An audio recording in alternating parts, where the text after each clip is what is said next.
ओम नमः माँ बामत भगवती की जय हो। आज मैं विष्णु भगवान और ब्राह्मण और एक राजा का कहानी सुनाने जा रही हूँ। इस कहानी का आप लोग जरूर सुनिएगा। अगर हमारा कहानी अच्छा लगा तो आप लोग एक लाइक शेयर जरूर कीजिएगा। आप लोग मेरा चैनल को सब्सक्राइब कीजिएगा। हमारा चैनल पर आप लोग जुड़े रहिएगा। आप लोग का मैं नया नया कहानी सुनाते रहूंगी। एक ब्राह्मण और ब्राह्मणी थी। उनकी एक ही संतान था। वो ब्राह्मण और ब्राह्मणी बहुत खुश थे कि भगवान तो मुझे एक संतान तो दिया, यही संतान तो हम लोग का एक दिन सहारा होगा। ब्राह्मण देव ब्राह्मणी से कह रहे थे कि देखो, जितना हम लोग का संपत्ति है ये मेरा बेटा का लिए तो बहुत ज्यादा है, उससे बहुत ज्यादा है। एक दिन मेरा बेटा इस संपत्ति का अकेला मालिक बनेगा। ब्राह्मण देव अपना बेटा के लिए अच्छे घराना का लड़की देखकर बहुत धाम धूम से शादी करवाया। शादी करवा कर अपना बहू को घर में ले आया और बहुत खुश था कि हम लोग का घर में तो बहू आ गई है, अब किस बात का चिंता है। लेकिन बहू का तो मन में बहुत शैतानी भरा हुआ था, बहुत भरा हुआ था। माता पिता का तो बहुत वयस हो गया था। माता पिता अपना बेटा और बहू के साथ कुछ दिन तो बहुत अच्छा से दिन बिताया, बहुत खुशी खुशी से दिन बिताया। लेकिन बाद में बहू अपना पति को कान भरने लगी कि इस संपत्ति को बेचकर हम लोग बहुत बड़ा मकान किनेंगे।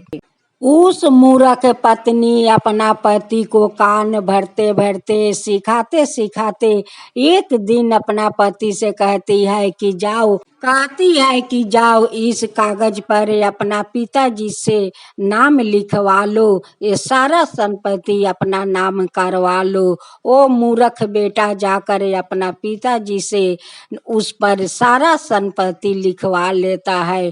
लेकिन पिताजी तो पढ़ा लिखा नहीं था कि वो पढ़ कर देख सके कि इसमें क्या लिखा है, नहीं लिखा है। वो तो बेचारा पढ़ा लिखा नहीं जानता था। उस मूर्ख बेटा अपना पिताजी को धोखे से सारा संपत्ति लिखवा लेते हैं। एक दिन बेटा बहू सारा सामान बक्सा पेटी में भर रहे थे।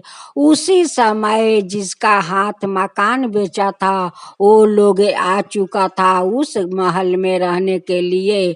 बूढ़ा बूढ़ी कहते हैं कि बेटा, इतना लोग यहाँ पर क्यों आया है, तुम लोग अपना सामान बक्सा पेटी में क्यों भर रहे हो। बेटा कहता है कि माँ, मैं कुछ दिन के लिए मैं ससुराल जा रहा हूँ, तुम लोग यहीं पर रहना। अब जिसका हाथे मकान बेचा था वो लोग तो रहने के लिए मकान में आ चुका था। अब तो सभी लोग घर में ढुकने लगा। बूढ़ा बूढ़ी कहते हैं कि तुम लोग मेरे मकान में क्यों ढुक रहे हो। वो लोग कहते हैं कि तुम्हारा बेटा मेरे पास घर बेच दिया है, तो इस मकान में हम लोग नहीं ढुकेंगे तो कौन ढुकेगा। आज से तो इस मकान का मालिक हम लोग है और हम लोग रहेंगे। तुम लोग का जहाँ हो वहाँ पर चल जाओ, अब तुम लोग का इस घर में कोई जगह नहीं है। उस ब्राह्मण और ब्राह्मणी विष्णु भगवान का बहुत बड़ा परम भक्त थे। अब विष्णु भगवान का बहुत श्रद्धा भक्ति से वो लोग पूजा किया करता था। ब्राह्मण और ब्राह्मणी दोनों विष्णु भगवान से कहते हैं कि हे विष्णु भगवान, आपका यही लीला है। यही लीला देखने के लिए आप मुझे एक बेटा दिया था कि देखिए आज कैसा वो खेल खेला अपना माता पिता को साथ कि धोखे से सारा संपत्ति बेच कर वो लोग अपना तो ससुराल चला गया, लेकिन हम लोग का तो बीच मझधार में फेंक कर भाग गया। विष्णु भगवान फेंक कर भाग गया। उस ब्राह्मणी विष्णु भगवान का फोटो अपना साथ लेकर तो घर से निकल गया और बाहर निकल कर अपना रहने के लिए ठिकाना खोजने लगा। ब्राह्मण देव कहते हैं कि हे विष्णु भगवान, हम दोनों तो अपना गाछ के नीचे गुजारा कर लेंगे, लेकिन आप कैसे गाछ के नीचे रह सकते हैं? आप अपना राह पकड़ लीजिए विष्णु भगवान, अपना ठिकाना खोज लीजिए विष्णु भगवान। मैं आपको कहाँ रखूंगी? हम लोग का तो रहने के जगह नहीं है, आपको मैं कहाँ रख सकती हूँ भगवान, कहाँ रख सकती हूँ? अपना आप रास्ता खोज लीजिए विष्णु भगवान, खोज लीजिए। एक गांव में टूटे हुए झोपड़ी था। ब्राह्मण कहते हैं कि ब्राह्मणी देखो, उस टूटे हुए झोपड़ी में चलो हम लोग वही में अपना गुजारा कर लेंगे। उसी झोपड़ी में दोनों जाकर रहने लगे और ब्राह्मणी तो चिंता के मारे वो तो बहुत कमजोर हो गई थी, वो चल नहीं पा रही थी। वो जाकर अपना बिछा ब्राह्मण देव गांव में 2-4 घर जाकर भिक्षा मांगा करते। जो भिक्षा मिलता उसी को लिया कर एक माटी का हारी में बनाकर दोनों पति पत्नी खाया करते थे। लेकिन ब्राह्मण का बेटा एक दिन अपना माता पिता को खोजने नहीं आया कि मेरा माता पिता कैसे है, यह नहीं है, यह मर गए, कभी खोज नहीं ली। ब्राह्मण देव 2-4 ही घर में भिक्षा मांगते थे, दूसरा गांव में नहीं जाया करते थे, क्योंकि उतना दूर तो वो चल नहीं पाते। उस लिए बेचारा 2-4 घर में भिक्षा मांग कर अपना गुजारा कर रहे। ब्राह्मणी अपना ब्राह्मण से कहती है कि हे ब्राह्मण देव, इसी गांव में एक राजा रहते हैं, वो राजा तो बहुत ही अच्छे हैं ब्राह्मण देव, बहुत ही अच्छे हैं।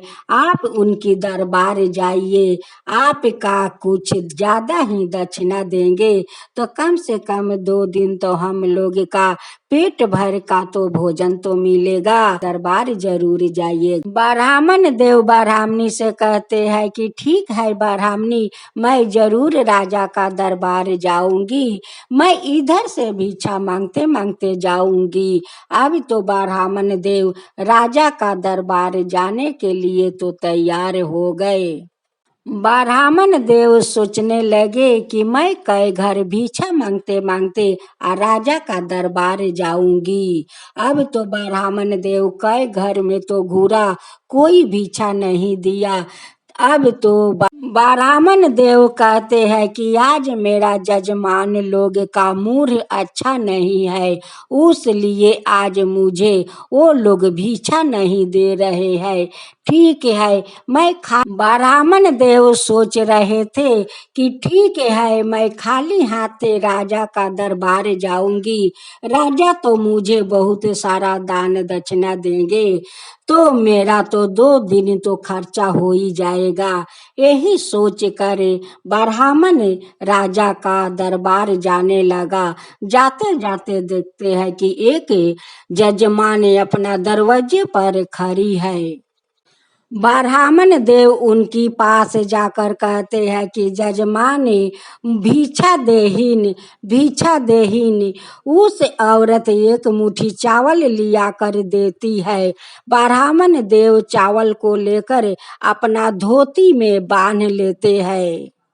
राजा का संजोग की बात है कि उस राजा पर एक ग्रह था जो एक महात्मा ने उस राजा को बताया था कि आपके ऊपर तो एक ग्रह है।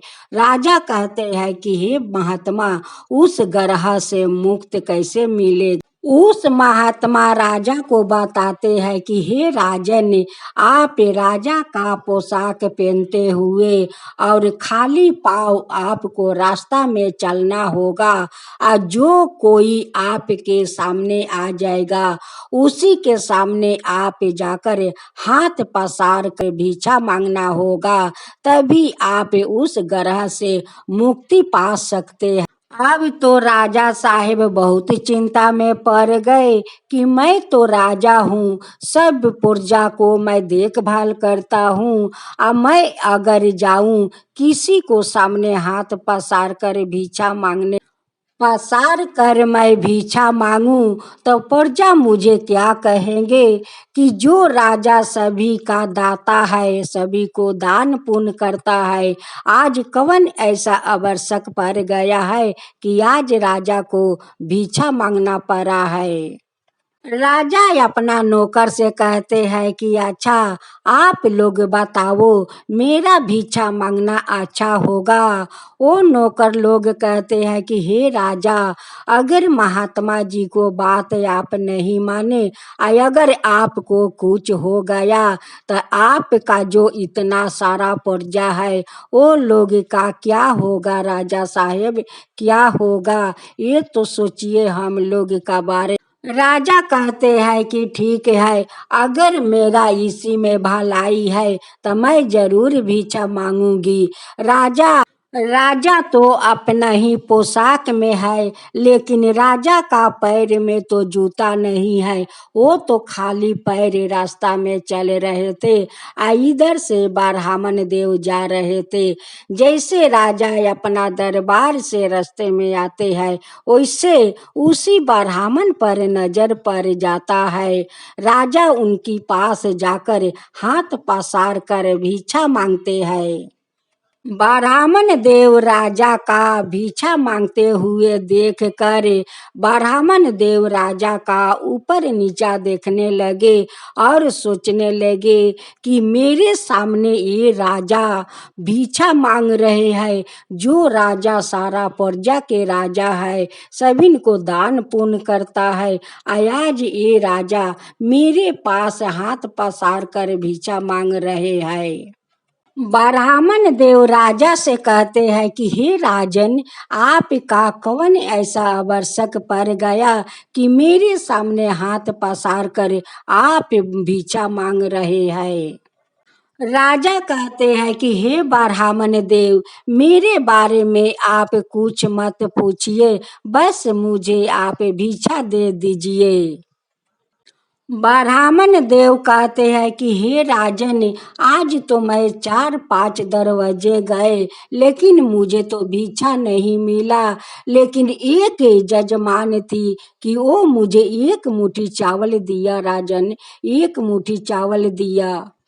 ब्राह्मण देव कहते हैं कि हे राजन, मेरा पत्नी झोपड़ी में है, वो भूख के कारण बहुत कमजोर हो गई है, वो नहीं चल पा रही है और नहीं कोई काम कर रही है। इस चावल को बनाकर मैं अपना पत्नी को खिलाऊंगी।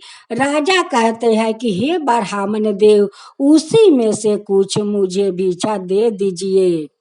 अब तो ब्राह्मण का तो कोई उपाय नहीं था, क्योंकि उनकी सामने एक राजा हाथ पसार कर खड़ा था।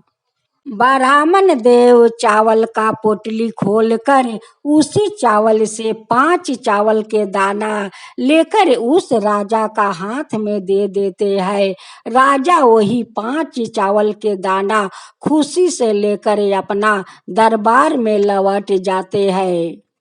ब्राह्मण देव सारा रास्ते चिंता करते करते उस राजा के बारे में चिंता करते करते अपना झोपड़ी में आते हैं और बैठ कर चिंता करते हैं। ब्राह्मणी कहती है कि हे ब्राह्मण देव, आज आपको क्या हुआ है? क्या बात को चिंता कर रहे हैं? क्या सोच रहे हैं? ब्राह्मण देव कहते हैं कि हे ब्राह्मणी, मैं आपको क्या बताऊं? आज जो बात मैं आपको बताऊंगी वो बात को तो आप विश्वास नहीं करेगी। ब्राह्मणी कहती है कि कौन ऐसा बात है कि मैं विश्वास नहीं करूंगी? आप बताइए कि क्या बात है कि इतना आप। ब्राह्मण देव ब्राह्मणी से कहते हैं कि हे ब्राह्मणी, आज तो मैं यही सोच कर राजा का दरबार में जा रही थी कि राजा साहेब कुछ अन्न देंगे तो 2-4 दिन तो हम लोग का भोजन तो हो ही जाएगा।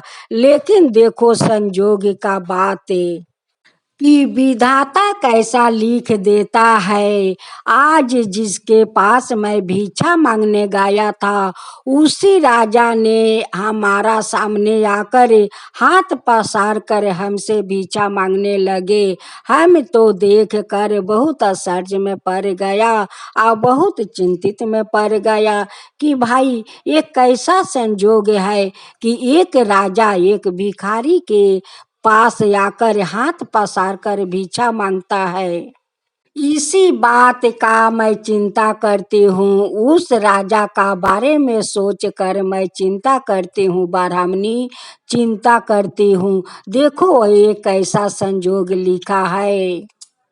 ब्राह्मण ब्राह्मणी से कहते हैं कि हे ब्राह्मणी, आज तो मैं 4-5 दरवाजे पर गए लेकिन मुझे तो आज ज़्यादा भिक्षा नहीं मिला।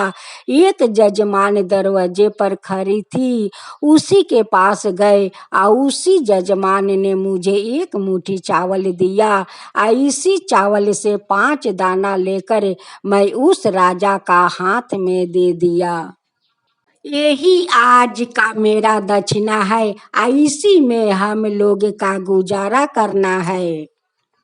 ब्राह्मणी उस चावल को सूप में लेती है और देखती है कि उस चावल में तो 5 चावल सोना के हैं।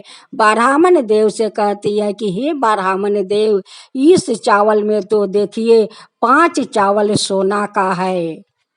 ब्राह्मण देव कहते हैं कि हे ब्राह्मणी, यही तो मैं 5 चावल के दाना मैं राजा का हाथ में दिया था और वही 5 चावल ये सोना का बन गया है। ब्राह्मणी कहती है कि हे ब्राह्मण देव, ये तो विष्णु भगवान का लीला है। उनकी तो लीला अपरंपार है और उनकी लीला तो वही जाने कि वो कैसे कैसे लीला खेलते हैं। ब्राह्मणी उस 5 सोने के चावल ले जाकर विष्णु भगवान का चरण में रख देती है और कहती है कि हे विष्णु भगवान, आपका लीला आपे जाने, ये सोना के चावल मैं आपको चरण में रख देती हूँ। आप क्या करेंगे ना करेंगे ये तो आपे ही जानते हैं। ब्राह्मण का झोपड़ी में एक रात को मूषक महाराज ढूक जाते हैं और ढूक कर उस 5 सोने के चावल का वो झोपड़ी में 5 कोना में रख देते हैं। जब ब्राह्मण ब्राह्मणी को सुबह में अंगी टूटा तो वो दोनों अपना को राजा और रानी देखते हैं कि हम लोग तो राजा रानी का पोशाक पहने हुए हैं, हम लोग तो महल में है, हम लोग का तो झोपड़ी नहीं है, हम लोग तो झोपड़ी में सोए हुए थे, आइए तो हम लोग महल में है और राजा रानी का पोशाक हम लोग भी पहने हुए हैं। उसी 5 चावल दाना ब्राह्मण देव उस राजा का भिक्षा में दिया था और उसी 5 चावल का सोना बनकर आज ब्राह्मण कहाँ से कहाँ उठ गया। उसी 5 चावल ब्राह्मण देव को राजा बना दिया, धनवान बना दिया। कहता है ना कि लोग कि जो बेटा माता पिता को दुख तकलीफ देते हैं उनका सहारा भगवान बन जाते हैं। ब्राह्मण देव विष्णु भगवान का मंदिर बनवाते हैं और उस मंदिर में विष्णु भगवान का स्थापित करके बहुत श्रद्धा भक्ति से दोनों पति पत्नी पूजा करते हैं। एक दिन विष्णु भगवान ब्राह्मण देव का उसी मूर्ख मूर्ख बेटा का एक दिन विष्णु भगवान ब्राह्मण देव का उसी मूर्ख मूर्ख बेटा का सपने में जाते हैं और कहते हैं कि अरे मूर्ख है, तू अपना बूढ़े माता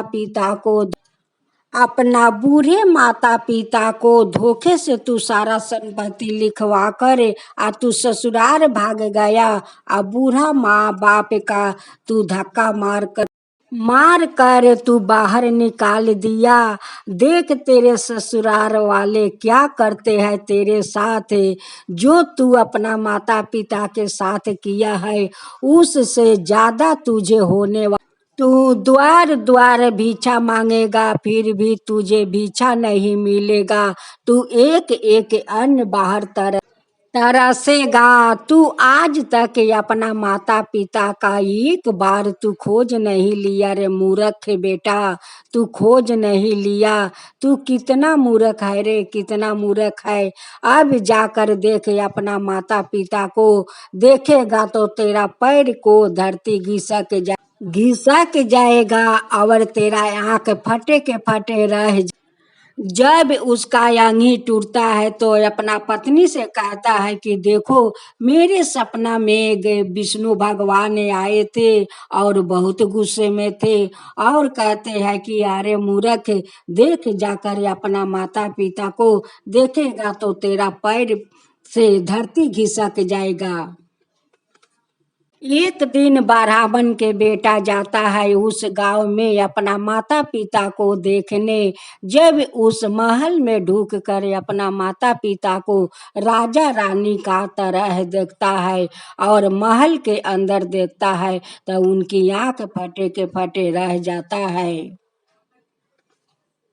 और माता पिता का पैर पर गिरकर माफी मांगने लगता है कि माता पिता मुझे माफ कर दो, इस मूर्ख बेटा को माफ कर दो, इस मूर्ख बेटा को आप माफ कर दो, माता पिता माफ कर दो, मुझसे बहुत भूल हो गए। माता पिता का ममता तो मोम जैसा होता है। बेटा को देख कर रोना गिड़गिड़ाना देख कर वो लोग मोम जैसा पिघल गया और अपना बेटा को माफ कर दिया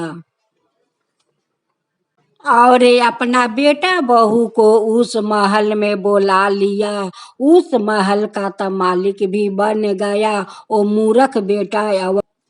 बहू उस महल के राजरानी बन गई और राज करने लगी। हे विष्णु भगवान, जैसे वो 5 दने से आप महल बना दिया और उन्हें राजरानी बना दिया, अपना भक्त को रक्षा किया, वैसा ही सबका रक्षा कीजिए। हे विष्णु भगवान, जो आपको कथा सुनाता है, जो सुनता है, जो हुंकारी पड़ता है, उन सब के ऊपर कृपा कीजिए, सबका ऊपर कृपा कीजिए। हे विष्णु।